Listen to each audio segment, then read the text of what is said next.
Good morning, one and all. Today we are discussing about Applied Geotechnical Engineering Module 5, Lecture Series 3, 18 CV 62 for 6th semester students.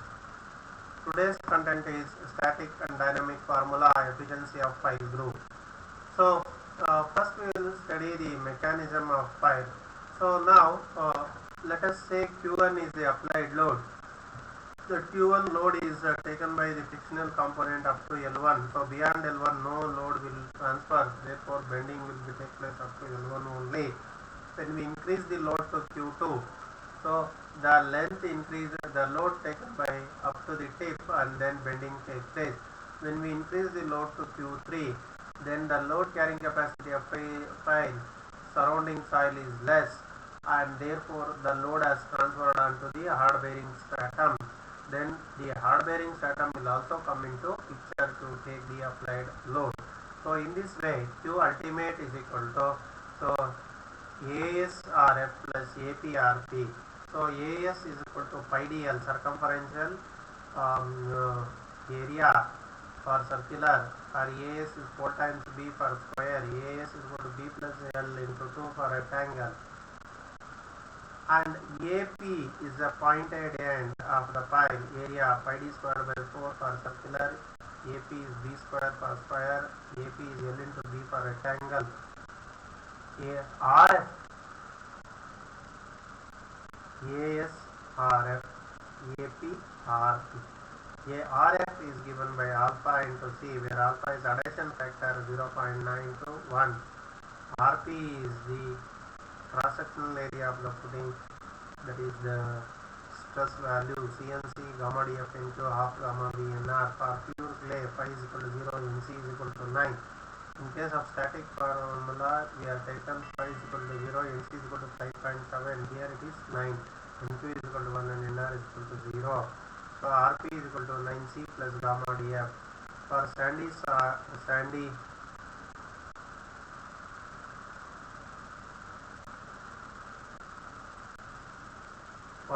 sandy soil, P is equal to 0, RP is equal to gamma df NQ plus half gamma B NR. Coming to the dynamic formula, so the weight of hammer W falling from a height H on a single pile leads to a downward motion of the pile by a settlement of S, and the ultimate bearing capacity is given by WH is equal to QF into S. So I wanted to write that one. So let us say this is your pile. Let us say this is your pile.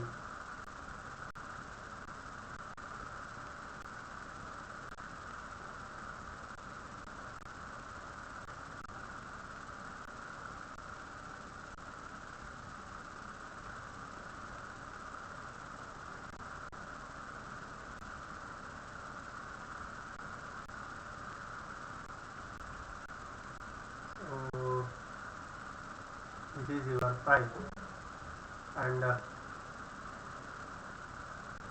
this is your rammer.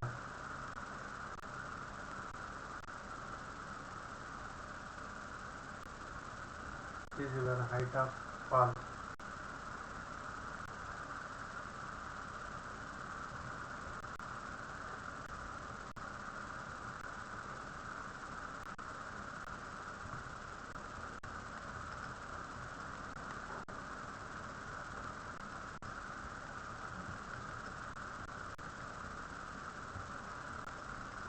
Weight of hammer and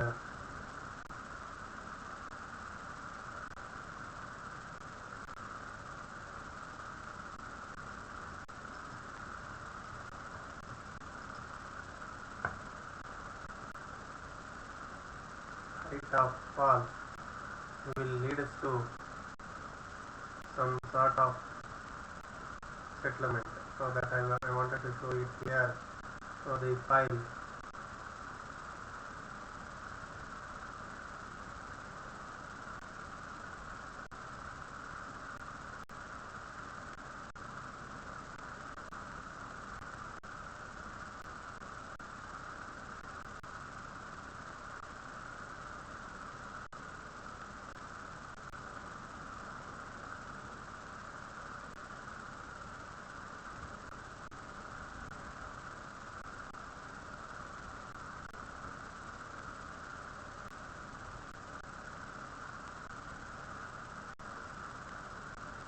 and this will cause some settlement.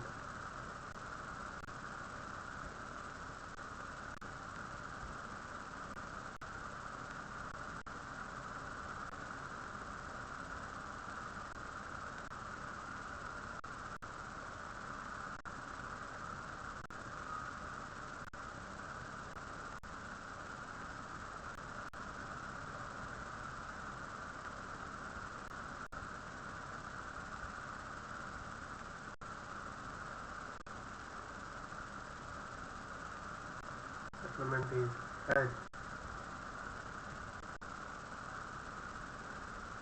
and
weight of hammer into height of fall will give some settlement S into QF. Then QF is equal to WH by S. Okay, so now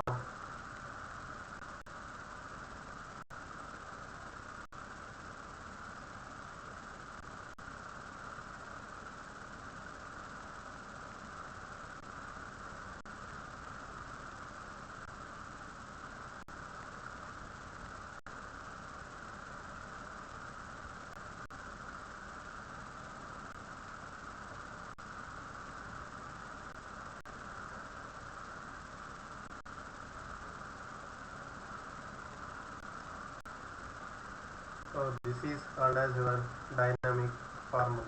So weight of hammer into height of fall is equal to QF into S. That will give the dynamic formula to calculate ultimate bearing capacity. That by factor of safety will give the dynamic formula safe bearing capacity. Efficiency of pile group. Efficiency of pile group means what is the spacing between the piles. So if we provide piles very close to each other, suppose if this is your pile cap, if I provide a piles very close to each other, the stress distribution in this pile, stress distribution in this pile, stress distribution in this pile will be very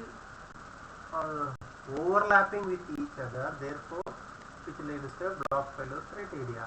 If I provide, to prevent this one, if I provide a wider spacing between the piles, like instead of close spacing, if I provide wider spacing, huge length of pile cap is required. Suppose if this is your pile cap and this is our piles, if I provide very close, overlapping take place. If I provide very long spacing between the piles, huge pile cap is required. Earlier this was required only this much length, now it is required this much length. So that is uneconomical. Then what we have to do? We have to provide a pile spacing in such a way that they should not be overlap, and in the meantime there should not be uneconomical design of pile cap. That is called efficiency of the pile cap. So efficiency of the pile cap will be done by that is a Hillery's method. So it is adopted to determine the efficiency of pile cap. This is a typical example of efficiency of the pile cap. Okay. Now coming to the MCQ question. Pile foundation QS is equal to ultimate over the factor of safety. Option A is true. For pile foundation, RF is alpha into C. Alpha is equal to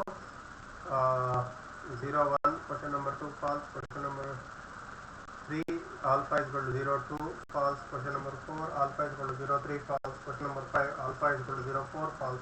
Number 6 alpha is equal to 0, 5 false. when alpha is equal to 0, 6 false, alpha equal to 8. Question number 8, 7 false, 8 false, and 9 alpha is equal to 8 false. 10 alpha is equal to 0.9. It is correct. These are the list of references and books we are used for preparing this material. I take this opportunity to thank the Department of Collegiate and Technical Education officers and students for giving me an opportunity to deliver this lecture. Students, if you have any doubt, you please go through the LMS content, and if you have doubt, feel free to ask.